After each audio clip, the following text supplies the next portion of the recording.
Today we will be learning about singularity functions and closed or complete set of orthogonal functions. This topic plays an important role in signals and systems. We will understand what singularity functions are, their types, relations among them, and how orthogonal and complete set of functions help in signal representation. Let's begin our discussion. These are the topics we are gonna explore throughout this PowerPoint presentation.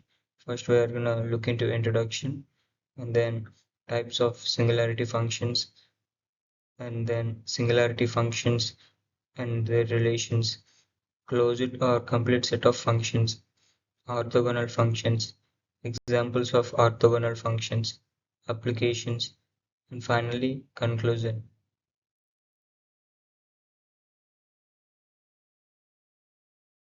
So, introduction. Singularity functions are special mathematical functions used to represent sudden changes, discontinuities, or concentrated effects in a system.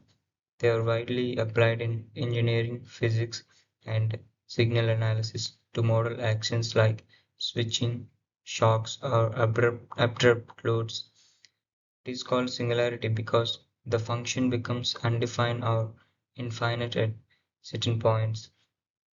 So if you see if we suddenly switch on something, then there will be a sudden change like this. So to define such situations, we use these singularity functions like impulse and unit step signal. We use unit step signal to show switching cases, and we use singularity functions to we use the impulse signal to show the sudden changes in systems. So singularity functions. The first one is unit step function, and it is denoted as u of t. So it is a basic singularity functions in signals and systems. It is defined as, so the u of t's amplitude is 0 when t is less than 0, and it is 1 when t is greater than or equal to 0. And the waveform will look like this, and this is the time axis, and this is the amplitude axis. Then u of t will look like this. So it is defined, it is 0 when the t is less than 0, and it is 1 when t is less greater than or equal to 1. So this is called as unit steps function. So it represents switching action, and it is used in system response analysis. And the next one is unit ramp signal, and it is denoted as R of t. It is defined as R of t. R of t is equal to t for t less than or equal to 0, and R of t is equal to 0 for t is less. Sorry, it is defined as R of t is equal to t for t greater than or equal to 0, and when t is less than 0, the R of t is equal to 0. So it would look like this. So this is at t is equal to 0, then the R of t increases linearly with it as t increases. So it would look like this. So it represents linear growth after a point. It is useful in modeling mechanical displacements, and it represents a linearly increasing in signal starting at t is equal to 0.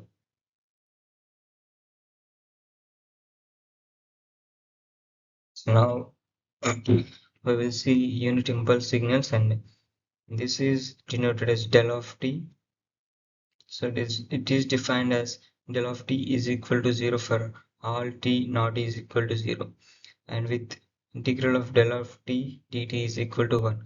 So we can see the del of t is defined as 0 for all t not is equal to 0. So when t is equal to 0, del of t is equal to 1. If this is t is equal to 0, then this is how it would look like. So at t is equal to 0, the weight of the impulse is 1, and at remaining all time instants, it is 0. So it represents sudden shock or sudden force, and this is widely used in signals and systems. So it has very sharp and narrow pulse at t is equal to 0. It is obtained by derivative of step function. Yeah, if we differentiate the u of t, we will get the del of t, and if we integrate del of t, we will get u of t.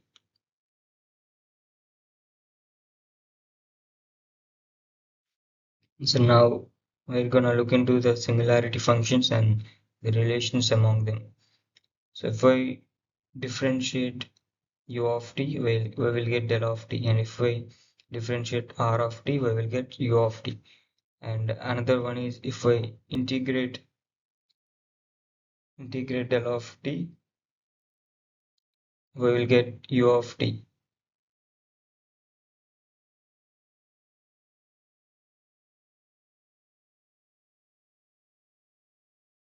A set of functions. A set of functions is closed under an operation if, when you apply that operation to functions in the set, the result is still in the set.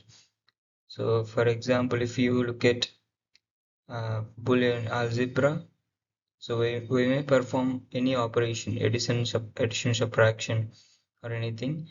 The result is also exists in the same set of the inputs. So the result would be either 0 or 1. So this is the same concept of closed set of functions. So the set of functions in closed under an operation, if when you apply that operation to functions in the set, the result is still in the set. So for example, the set of all polynomials is closed under addition, since adding two polynomials always gives you another polynomial. And another example is the set of exponential functions is closed under differentiation, since differentiating gives still in the set.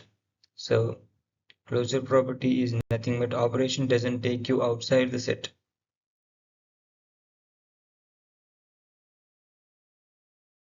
Now complete set of functions. A set of functions is complete if any function in a given function space under certain conditions like square integrability can be expressed as a combination, such as linear combination or series combination of functions from that set. For example, in Fourier series, the set for is a complete set on the interval. Any periodic function can be represented as a Fourier series using these functions. So, and another example is orthogonal polynomials. Any square integrable function on can be expanded in terms of uh, Legendre polynomials. Legendre polynomials form a complete set on.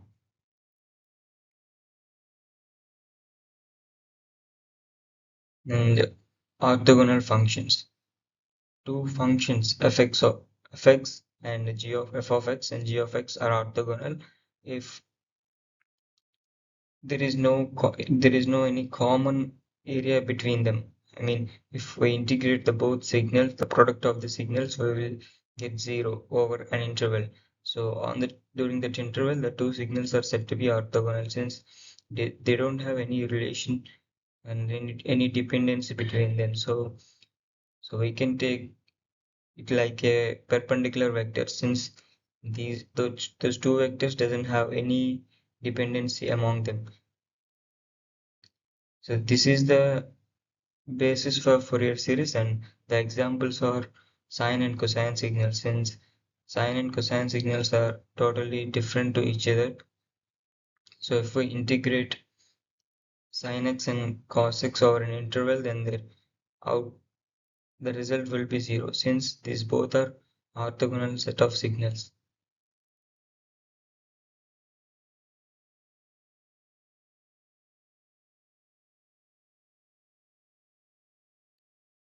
Examples of orthogonal functions.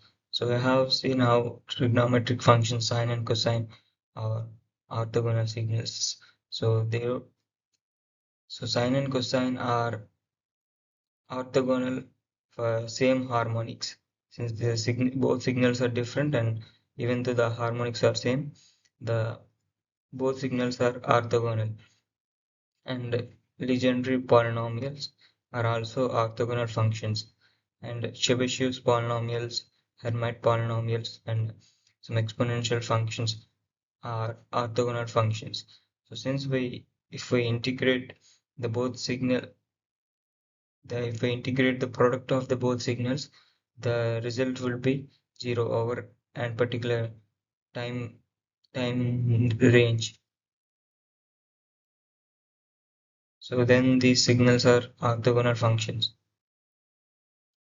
Applications of orthogonal functions. So there are many applications such as Fourier series and Fourier transform, solution of differential equations, quantum mechanics, mm, data compression, numerical methods, control and system analysis, signal and image processing, data science and machine learning.